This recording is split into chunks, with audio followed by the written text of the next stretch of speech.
Do you ever wonder why some people achieve their dreams and you don't? Well, I'll tell you what that is. It's all to do with your subconscious beliefs. What are subconscious beliefs? Subconscious beliefs are beliefs that we have about ourselves that we are not conscious of. What does that mean? That we're not even aware of. We don't even know that they're there in the background running the show. Okay. And you'll say to yourself, well, where did these subconscious beliefs come from? Like, I'm not even conscious of them. So how can I fix that? These subconscious beliefs were formed when you were basically very young or a child and your needs weren't met or certain things happened to you.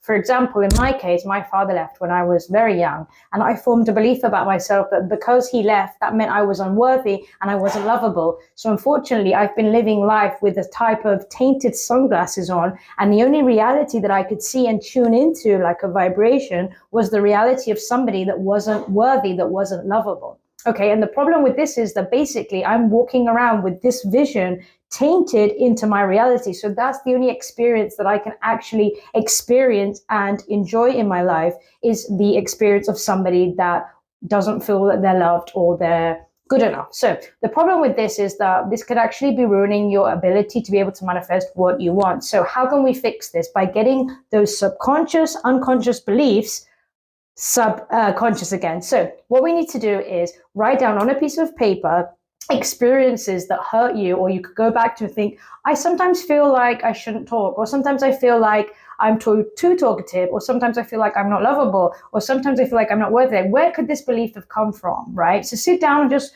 meditate a bit, close your eyes, pen and paper, quiet room, in nature, whatever works for you, and start writing down those moments that you think it could have been and it could have happened. It doesn't even have to be the initial moment, but your mind will always trace back to those events most of the time that have been going through your life, because there's many times where you would have had an experience that would have reinforced that belief about what you think about yourself. So give that a try, and I know that you'll be able to trace back those moments and occasions where you sort of have carried on creating this false belief about yourself. And what happens is when we can go back and see them, we can actually close our eyes and start to change the experience and actually make an experience that empowers us. So for example, if you were sat down at the dinner table and somebody said to you, your grandma said to you or something like, oh, you're not supposed to talk when you're eating, you talk too much. That would have made you think like, I don't need to express myself when I'm around people. I need to be quiet. I talk too much. So go back to your little self in that moment and recreate that thing and think to yourself, no, I'm not talking too much. Give yourself a hug in that moment, your inner child, your inner self,